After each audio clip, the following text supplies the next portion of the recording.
Welcome to mathematician channel. இன்றைக்கி நம்ம என்ன பார்க்க போகிறோம் அப்படின்னா ஃப்ராக்ஷன் அப்படின்றது தான் பார்க்க போகிறோம். பொதுவாகவே மேக்ஸில் ஃப்ராக்ஷன் அப்படின்னாலே நிறைய பேருக்கு என்ன ஆகும் அப்படின்னா என்ன சிக்கல் வரும்னா அந்த ஆப்ரேஷன்ஸ் வந்து ரொம்ப காம்ப்ளிகேட்டடாக எடுத்துப்பீங்க. ஒரு ஃப்ராக்ஷனை ஆட் பண்ணுறதா இருந்தாலோ சப்ராக்ட் பண்ணுறதா இருந்தாலோ இல்லாட்டி மல்டிப்ளை டிவைட் எது பண்ணுறதா இருந்தாலும் அது ரொம்ப காம்ப்ளிகேட்டடாக எடுத்துப்பீங்க. ஏன்னா டெசிமலில் சம்டைம்ஸ் ஆன்சர் வரும், சம்டைம்ஸில் ஃப்ராக்ஷனல் பார்ட்டில் வரும். ஸோ அதுதான் நம்ம ரொம்ப ஈஸியாக பார்க்க போகிறோம். ஸோ ஃப்ராக்ஷன் அப்படின்னு பார்த்தீங்கன்னா 2 நம்பர் இருக்கும், ஓகேங்களா. 2 நம்பரு கம்பேரிசனில் இருக்கும், ஓகேங்களா. ஸோ அதில் வந்து ஃப்ராக்ஷனில் நிறையா டைப்ஸ் இருக்குது. ஃபஸ்ட்டு நம்ம கம்பேரிசன்ஸை பார்த்துருவோம். இப்போ எந்த ஒரு ஆப்ஜெக்ட்ஸாக இருந்தாலும் நம்ம என்ன பண்ணுறோம் அப்படின்னா அதை வந்து ஸ்ப்ளிட் பண்ணிப்போம். இப்போ எக்ஸாம்பிள் பீஸா இருக்குது அப்படின்னா அந்த பீஸாவை என்ன பண்ணுறோம், ஒரு 5 or 6 பீசஸாக ஸ்ப்ளிட் பண்ணிட்டோம் அப்படின்னா அந்த 6 பீசஸை என்ன பண்ணிக்கலாம் அப்படின்னா நம்ம ஃப்ராக்ஷனாக கன்சிடர் பண்ணி அதிலேருந்து என்ன பண்ணலாம் அப்படின்னா நம்ம நம்பர்ஸை கெட் பண்ணலாம். எப்படி பண்ணலாம் அப்படின்னா எக்ஸாம்பிளுக்கு ஒரு 5 or 6 பீசஸ் இருக்குது அப்படின்னு பார்த்தீங்கன்னா ஒரு 5 பீசஸில் இப்போ 2 பேருக்கு மட்டும் நான் கொடுக்குறேன். அந்த பீஸாவில் 2 பேருக்கு ஃபேமிலி மெம்பர்ஸில் 2 பேருக்கு மட்டும் கொடுக்குறேன் அப்படின்னா 2/6 or 2/5 அந்த மாதிரி நம்ம வந்து என்ன பண்ணலாம் அப்படின்னா எழுதிக்கலாம். இந்த 2/5 அப்படின்றத நீங்கள் வந்து ஜஸ்ட் மைண்டில் வச்சுக்கோங்க. இப்போ 2/5 வந்து 5 அப்படின்றது ஹோல் பார்ட், அதாவது நான் எத்தனை டைம் ஸ்ப்ளிட் பண்ணுறனோ ஸோ அந்த ஸ்ப்ளிட் பண்ணுற எல்லா பீசஸுமே ஈக்குவலாக இருக்கணும். ஸோ அது மாறி இருக்கக்கூடாது. அப்படி இருந்ததுன்னா அது ஃப்ராக்ஷன் கிடையாது. ஸோ வந்து ஒரு 5 ஈக்குவல் பீசஸாக ஸ்ப்ளிட் பண்ணுறது ஹோல் பார்ட், ஓகேங்களா. ஸோ அதுக்கப்புறம் நான் என்ன பண்ணுறேன், 2 ஃபேமிலி மெம்பர்ஸ்க்கு கொடுக்குறேன்னு சொல்கிறேன்ல, அந்த 2 ஃபேமிலி மெம்பர்ஸ் அப்படின்றத நான் வந்து நான் எவ்வளவு வந்துட்டு என்ன பண்ணுறேன் கொடுத்துருக்கேன் அப்படின்றத சொல்லுவோம். ஸோ மேலே உள்ள பார்ட் நான் எவ்வளோ கொடுத்துருக்குறேன் அப்படின்றத நம்ம என்ன சொல்லுவோம் அப்படின்னா நியூமரேட்டர் அப்படின்னு சொல்லுவோம். தமிழில் வந்துட்டு பகுதி அப்படின்னு சொல்லுவாங்க, சரிங்களா. அடுத்தது பார்த்தீங்க அப்படின்னா கீழே உள்ளதை மொத்த ஹோல் பார்ட் இருக்குல்ல, அந்த ஹோல் ஈக்குவல் பார்ட்டை என்னன்னு சொல்லுவோம் அப்படின்னா டினாமினேட்டர் அப்படின்னு சொல்லுவாங்க, ஓகேங்களா. ஸோ வந்து மொத்தமாக இருக்கிறத தொகுதி அப்படின்றத தமிழில் சொல்லுவாங்க. இன்னும் சொல்லப்போனால் ஃப்ராக்ஷனை வந்துட்டு பின்னம் அப்படின்னு சொல்லலாம், இல்லை ரேஷியோ அப்படின்னு கூட ஒரு சில இடங்களில் நமக்கு வந்து சொல்லுவாங்க, விகிதம் அப்படின்றதும் சொல்லலாம், ஓகேங்களா. ஸோ இதுதான் ஃப்ராக்ஷன். இந்த ஃப்ராக்ஷன் 3 டைப் இருக்குது. முதல்ல ஃப்ராக்ஷனில் நம்ம புரிஞ்சிக்க வேண்டிய முக்கியமான விஷயம், ஃப்ராக்ஷனை 0லேருந்து 1க்குள்ளே தான் வேல்யூஸ் வரும், ஓகேங்களா. நார்மல் ஃப்ராக்ஷனாக இருந்தால் 0லேருந்து 1க்குள்ளே தான் வரும். ஒருவேளை வேல்யூ வந்து 1க்கு மேலே வந்துருச்சு அப்படின்னாலே அது நார்மலான ஃப்ராக்ஷன் கிடையாது. அந்த ஃப்ராக்ஷனை நம்ம இம்ப்ராப்பர் ஃப்ராக்ஷன் அப்படின்னு சொல்லுவோம். ஜென்ரலாக உள்ள ஃப்ராக்ஷனை நம்ம ப்ராப்பர் ஃப்ராக்ஷன் அப்படின்னு சொல்லுவோம். 0லேருந்து 1க்குள்ளே மட்டும் வேல்யூஸ் வரும். இப்போ எக்ஸாம்பிளுக்கு 1/4 எப்படி சொல்லலாம், 0.25. ஸோ இந்த 1/4 நம்ம எப்படி அப்ளிகேஷன் ஓரியன்டாக சொல்லலாம், கால் பகுதின்னு சொல்லலாம். அதே மாதிரி 1/2 அரை பகுதி, 3/4 முக்கால் பகுதி அப்படின்னு சொல்லுவோம். ஸோ இதை அப்ளிகேஷன்ஸில் அப்ளை பண்ணோம் அப்படின்னா நம்ம வந்து லிக்விடை மெஷர் பண்ணுறதுக்குரிய விஷயமா இருக்கட்டும், இல்லாட்டி வேறு ஆப்ஜெக்ட்ஸை வந்துட்டு மெஷர் பண்ணுற விஷயத்தை இருக்கட்டும் நம்ம யூஸ் பண்ணுவோம். ஸோ 1/4 கிலோ சொல்லுவோம், 1/4 லிட்டர் சொல்லுவோம், அரை லிட்டர் சொல்லுவோம், அரை கிலோ சொல்லுவோம், 1.5 கிலோ சொல்லுவோம். ஸோ இந்த மாதிரி நிறையா இதாக சொல்லுவோம். ஸோ வந்து அந்த மாதிரி விஷயங்களை நம்ம அடுத்து பார்ப்போம். ஃபஸ்ட்டு வந்துட்டு இந்த வேல்யூஸு 0க்கு கீழே இருந்ததுன்னா அது ப்ராப்பர் ஃப்ராக்ஷன், வேல்யூஸு 0க்கு மேலே இருந்ததுன்னா அது இம்ப்ராப்பர் ஃப்ராக்ஷன். இந்த இடத்துல ப்ராப்பர் ஃப்ராக்ஷன்னா எப்போவுமே கீழ்ப்பகுதி, அதாவது ஹோல் பார்ட்டு அதிகமாக இருக்கும், அப்புறம் அதோடைய சப் பார்ட் எப்படி இருக்கும் அப்படின்னா கம்மியாக இருக்கும். இப்போ இம்ப்ராப்பர் ஃப்ராக்ஷன் பார்த்தீங்க அப்படின்னா ஹோல் பார்ட்டு கம்மியாக இருக்கும், சப் பார்ட்டு அதிகமாக இருக்கும், ஓகேங்களா. அதுவும் ஒரு சில அப்ளிகேஷன்ஸ்க்கு யூஸ் ஆகும், அதையும் நம்ம பின்னாடி பார்ப்போம். கீழே வந்துட்டு நான் இமேஜை வந்துட்டு உங்களுக்கு நான் வைக்கிறேன், உங்களுக்கே புரியும். லேட்டராக வந்து அதை நான் போஸ்ட் பண்ணிடுறேன். அடுத்து பார்த்தீங்க அப்படின்னா மிக்சட் ஃப்ராக்ஷன். இந்த இம்ப்ராப்பர் ஃப்ராக்ஷனுக்கும் மிக்சட் ஃப்ராக்ஷனுக்கும் சின்ன வித்தியாசம் தான். மிக்சட் ஃப்ராக்ஷனில் 3 நம்பர்ஸ் இருக்கும், இம்ப்ராப்பர் ஃப்ராக்ஷன்ஸில் 2 நம்பர் தான் இருக்கும். மிக்சட் ஃப்ராக்ஷனும் ஒரு இம்ப்ராப்பர் ஃப்ராக்ஷன் தான், ஆனால் அது வந்துட்டு கம்ப்ளீட்டாக என்ன ஆயிடாது, 2 ஈக்குவல் ஆயிடாது. இப்போ உங்களுக்கு நான் ஒரு விஷயம் சொல்கிறேன், உங்களுக்கு கரெக்டாக புரியும். இப்போ 5/4 அப்படின்னு ஒரு நம்பர் இருக்குது, 5 × 1/4 அப்படின்னு இருக்குது. ஸோ ரெண்டுமே வேறு வேறு, ரெண்டையும் என்ன பண்ணக்கூடாது, நம்ம ஒரே நம்பர் தான் அப்படின்னு கன்சிடர் பண்ணக்கூடாது. 5/4 அப்படின்றது நமக்கு வேல்யூ என்ன வரும் அப்படின்னு பார்த்தீங்கன்னா 1.25 அப்படின்னு வரும்.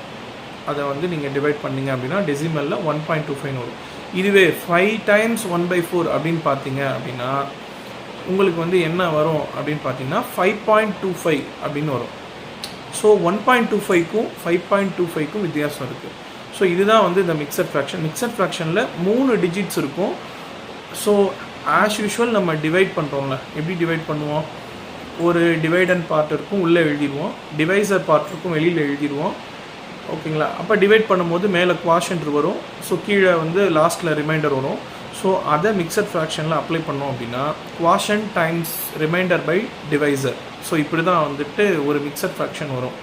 ஓகேங்களா? இப்போ அப்ளிகேஷன் பார்த்தோம்னா நார்மலாக ப்ராப்பர் ஃப்ராக்ஷனுக்கு என்ன அப்ளிகேஷன் அப்படின்னு பார்த்தீங்கன்னா பர்சன்டேஜ் கால்குலேட் பண்ணுறது, அப்புறம் குக்கிங்கில் வந்து நம்ம என்ன பண்ணலாம் அப்படின்னா எவ்வளோது நம்ம சமைக்கிறது, எவ்வளோ குவான்டிட்டி சமைக்கிறது, ஸோ எத்தனை பேருக்கு சமைக்கலாம் அப்படின்றத நம்ம ஈஸியாக என்ன பண்ணலாம் கம்பேர் பண்ணி பண்ணுறது. ஸோ ஸ்ப்ளிட் பண்ணி எப்படி கொடுக்குறது. இப்போ எக்ஸாம்பிள் வந்துட்டு சில சாக்லேட்ஸ் இருக்கும், சாக்லேட்ஸை நம்ம வந்து என்ன பண்ணலாம் ஃப்ராக்ஷன் மூலியமாக ஸ்ப்ளிட் பண்ணி கொடுக்கலாம். அது மாதிரி இன்ஜினியரிங்கில் இன்னும் நிறையா வாஸ்ட் அப்ளிகேஷன்ஸ் போய்கிட்டே இருக்கும். அடுத்து பார்த்தீங்க அப்படின்னா இம்ப்ராப்பர் ஃப்ராக்ஷனுக்கு பார்த்தீங்க அப்படின்னா ஒருவேளை அந்த ஹோல் பார்ட் எக்ஸீட் ஆகி எனக்கு அதிகமான டைம்ஸ் வேணும். இப்போ எக்ஸாம்பிளுக்கு ஒரு கேக் செய்கிறதுக்கு வந்து ஒரு 1/4 கப்பு சுகர் தேவைப்படுது. ஓகேங்களா? 1/4 கப்பு சுகர் தேவைப்படுது அப்படின்னா ஒருவேளை இதே கேக்கை எனக்கு வந்து 4 டைம்ஸ் செய்யணும், 5 டைம்ஸ் செய்யணும் அப்படின்னா அதை வந்து நம்ம மல்டிப்ளை பண்ணணும். ஸோ அதுதான் வந்துட்டு என்னன்னு பார்த்தீங்கன்னா அந்த மேலே இருக்கிற அந்த சப் பார்ட் வந்து கூட வந்துடும், கீழே இருக்கிற ஹோல் பார்ட் கம்மியாயிடும். ஸோ அது கம்மியாகிறனால எதுவும் வந்துட்டு வேல்யூ தான் சேஞ்ச் ஆகுமே தவிர அதனுடைய அப்ளிகேஷன்ஸ்லாம் மாறாது. நமக்கு தேவையானது கிடைக்கும், நமக்கு என்ன தேவையோ அது கிடைக்கும். ஸோ வந்து இப்போ 5 டைம் ஒரு கேக்கை செய்யணும் அப்படின்னா அதுக்கு எவ்வளோ கப்பு 1/4 கப்பு சுகர் வந்து 5 டைம்ஸ் நம்ம வந்துட்டு நம்ம என்ன பண்ணுவோம் ஆட் பண்ணிக்குவோம்.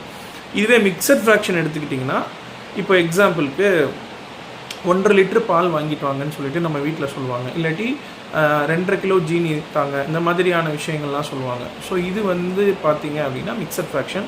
ஸோ இம்ப்ராப்பர் ஃப்ராக்ஷனை நான் எப்படி சொல்கிறேன் அப்படின்னா 5/4 அப்படின்னா 1/4 5 டைம்ஸ் ஆட் பண்ணணும். மிக்சட் ஃப்ராக்ஷனில் 5 டைம்ஸ் 1/4 அப்படின்னா 1/4 அதாவது 5 வந்து 1/4 ஆட் பண்ணணும். 5 + 1/4 அந்த மாதிரி ஆட் பண்ணிங்க அப்படின்னா உங்களுக்கு ஆன்சர் கரெக்டாக வரும். ஸோ இது 2 தான் வந்துட்டு உங்களுக்கு வந்துட்டு நீங்கள் புரிஞ்சுக்க வேண்டியது. ஏன்னா நிறைய பேர் என்ன பண்ணியிருக்காங்க அப்படின்னா இந்த விஷயத்தில் கன்ஃபியூஸ் பண்ணிக்குவாங்க. அடுத்து முன்னொரு முக்கியமான விஷயம், நிறைய பேருக்கு ஃப்ராக்ஷனெல்லாம் டிவைட் பண்ண தெரியாது. ஒரு வேல்யூவை எப்படி டிவைட் பண்ணணும், ஒரு ஃப்ராக்ஷன் எப்படி டிவைட் பண்ணணும், அது என்ன வேல்யூ வரும், டெசிமல் எப்படி பாயிண்ட் அவுட் பண்ணணும், எப்படி நம்ம பிளேஸ் வேல்யூ பண்ணணும் அப்படின்ற விஷயங்கள் தெரியாது. அது நம்ம அடுத்த வீடியோவில் நம்ம எலாபரேட்டாகவே போடுவோம். ஒவ்வொரு சம்முக்கும் எப்படி வரும் ஆன்சர் அப்படின்றத நம்ம வந்து சொல்கிறோம். இப்போ வந்து பேசிக்ஸாக ஃப்ராக்ஷன்னா என்ன அப்படின்றது உங்களுக்கு ஒரு ஐடியா இருக்குன்னு நினைக்கிறேன். அதே மாதிரி நீங்கள் பண்ண வேண்டிய இன்னொரு முக்கியமான விஷயம் என்ன அப்படின்னா, நம்ம என்ன தான் மேக்ஸில் எவ்வளோ வெல்வெஸ்டாக இருக்கும், எவ்வளோ புலமை வாய்ந்தவங்களாக இருந்தாலும் கூட நமக்கு எங்கே சறுக்கும் அப்படின்னு பார்த்தீங்கன்னா எக்ஸாம்ஸ்லையோ கால்குலேஷன்ஸ் பண்ணும்போதோ நம்மளுடைய ப்ரெசன்ஸ் ஆஃப் மைண்டை பொறுத்து தான் எல்லாமே அமையும்.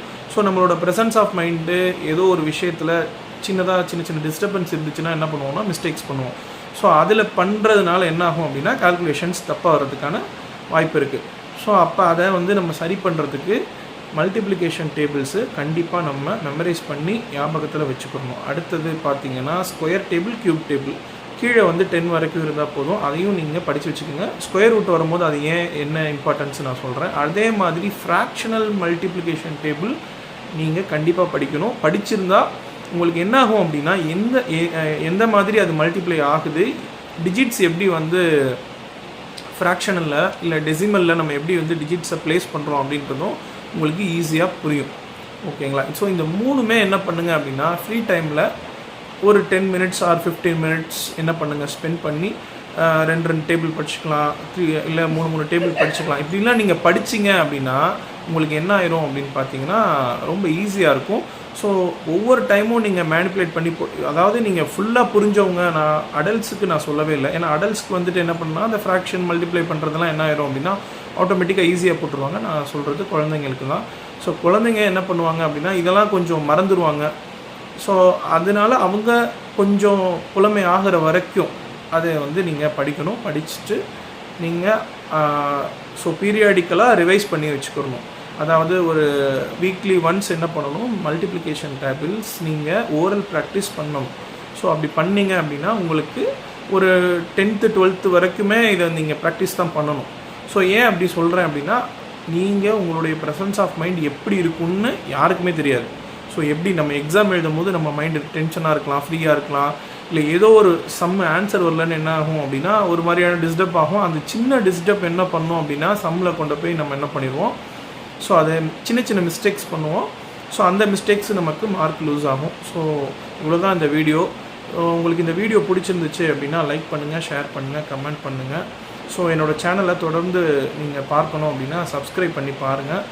ஸோ ஓகே, அவ்வளோதான். பாய்.